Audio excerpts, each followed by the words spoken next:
Well, it's a snowy one here today, folks. Welcome back, everybody. David Shepard here on the Humble Hotshot channel with a little bit different video for you guys today.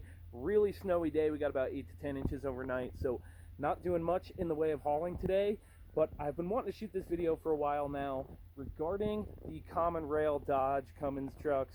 You guys know I've been running this 3rd gen Ram 2003 model here, and I've been praising this truck for the good fuel mileage, not a ton of power, not all the features of the new trucks, but for non-CDL humble hotshot work, it's been working great for us. This truck's got about 317,000 miles on it, and just really enjoyed the sort of low overhead fitting my business model. Pretty cheap parts, pretty easy to work on, really good fuel mileage, and just a bit cheaper and easier to repair and maintain than some of the more modern diesels. So this truck's been working great for us, praise God for that. But there is one major flaw that I didn't really know about when I purchased this truck, and I've been praising the Dodge Cummins, especially these early common rails, and this issue has surfaced in my truck and actually a few others here lately. So it's been prevalent enough where I want to share it with you guys. So I'll let you guys know the one flaw, or one of the major flaws I've discovered on these early common rail Cummins right after word of scripture, as always. So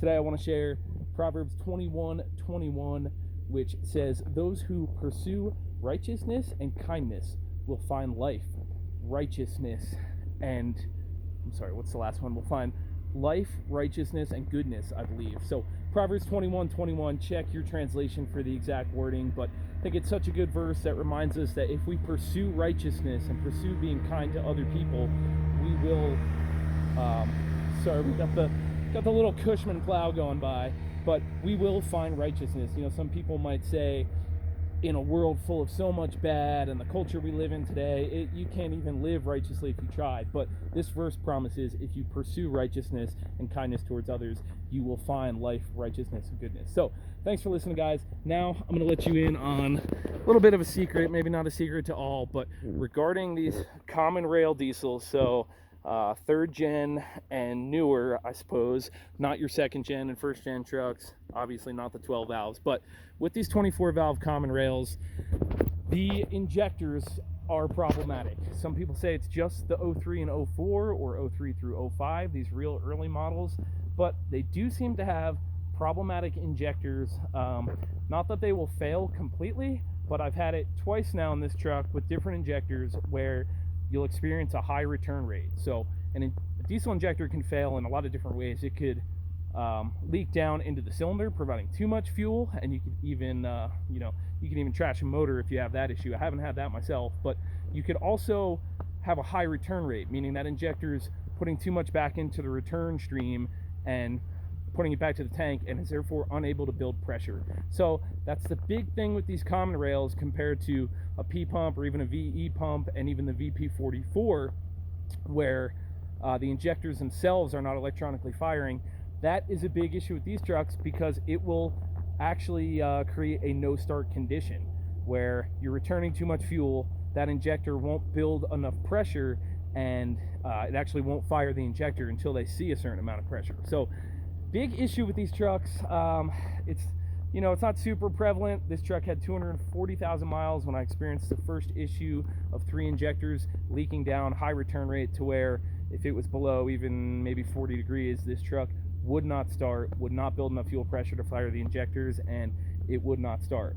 So that was at about 240, and then again here at about 312 or something like that, I had number 6 do that, and we had some really cold days here in Colorado, and the truck actually would not start. So I'm going to give you guys a look under the hood of exactly what I'm talking about. And these injectors, they're not exactly cheap, but like I said, the parts are cheaper than certainly the other modern diesels. So give you a look at the tag, but this is an early 03 truck. It's just got the 250 horsepower Cummins, and it is one of the first years of the common rail. So once again, I'm not sure if this problem was solved in later model years, but I know the 03 and this 04 sitting over here have had the same issue with these injectors multiple times now. And like I said, that's enough for me to want to pass that information along with you guys and let you know that it is in fact a problem. So if you do have that problem with a high return rate and you won't build the pressure to be able to fire the injectors and therefore start the engine, what you can do, not really recommended, but you can use a little sniff of ether, because if it just gets that cough of fuel, you know, okay, the injectors in fact weren't firing, just a little bit of fuel and the engine runs. Now, I will caution you guys, of course, these trucks have a grid heater in the intake track that gets red hot. You don't want to suck any ether through there. So again, I don't recommend this for everyone, but the way I do it is, if I'm really in a pinch and need to get this truck running in those conditions, I will cycle the glow plug, wait for it to go out, hear the battery voltage change, hear that thing click off, and wait a long time, several minutes, for that to cool down, and then only spray ether while the engine is running. So that usually requires not while the engine is running, but while you're cranking. Don't spray ether and then walk over and go crank. So if you're by yourself, what I've done is take off the intake boot here. I've used a bungee cord to point it back towards the driver's seat, and I will reach in with one hand and crank the starter and spray ether towards it with my other hand. So you just want to make sure that engine is cranking and turning over before you spray any ether at all, because otherwise it's just going to go to whatever cylinder is in the intake stroke, suppose whatever has the intake valves open. That cylinder is going to get all the ether, and then when it does light off, that could be really harsh on that particular piston, rings, rods, all that. So word of advice, if you're in a pinch and need to use ether, that's the way I do it on the Cummins. Haven't had any problems, and I just use a tiny sniff just to get it running that one time, and it's pretty rare that we even have to do that. So with that said, these injectors can be problematic. From my experience, it's mostly with the high return rate, but the good news is they're fairly easy to get to and replace even by yourself. Of course, number 6 is going to be a little more difficult back under the cowl, but I did these first 3 myself, and you could see, well, maybe you can't see, but you can see the hard line here, fuel line coming from the CP3, and you can see that nut right there. That is not your injector, but that's your crossover tube, connector tube. I've heard different names for those, but those tubes basically slide through the head and seat into your injector. So process, just real quick, is to pull the valve cover, just this plastic. There is a crankcase ventilation filter under there that needs to be removed, and then you can remove the actual valve cover. And one more step, you do have to remove the exhaust side rockers and push rod rockers to just access the second injector bolt on whatever injector you're replacing, or if it's all 6. So you pull those crossover tubes out, they seat into the side of the injector. So once you pull those out, you are able to remove the injector and just reverse the process for putting the new ones in. Make sure all of your injector bores are super clean, no debris, nothing in there. Seat your new injector, and then the new crossover tube seats into the side of that. Get all your fuel lines tight, and that's about it. You are supposed to set your valve lash since you took those exhaust rockers out, but that's also a simple process on these as well. So that is the good news. That's the silver lining here. Pretty easy to change, not the cheapest thing in the world, but again, not the most expensive as far as modern diesels go. So once again, I've been praising this truck, and I just want to put it out there to you guys that they do have some problematic injectors, these first generation of the common rails, and not that hard to fix, not too big of a deal, but it will cause a no start condition, which is kind of a bummer. You know, something's running rough and has a high return rate.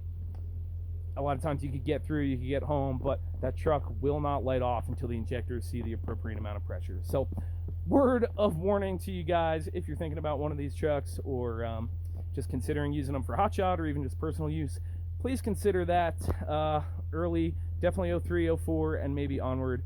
Did have some injector issues with that high return rate, but otherwise it's been a great truck. I still think it's been cheaper to maintain than a lot of other options out there, and we're going to continue to run it, see how these new rebuilt injectors hold up, and go from there. So praise God. Thanks for watching, guys.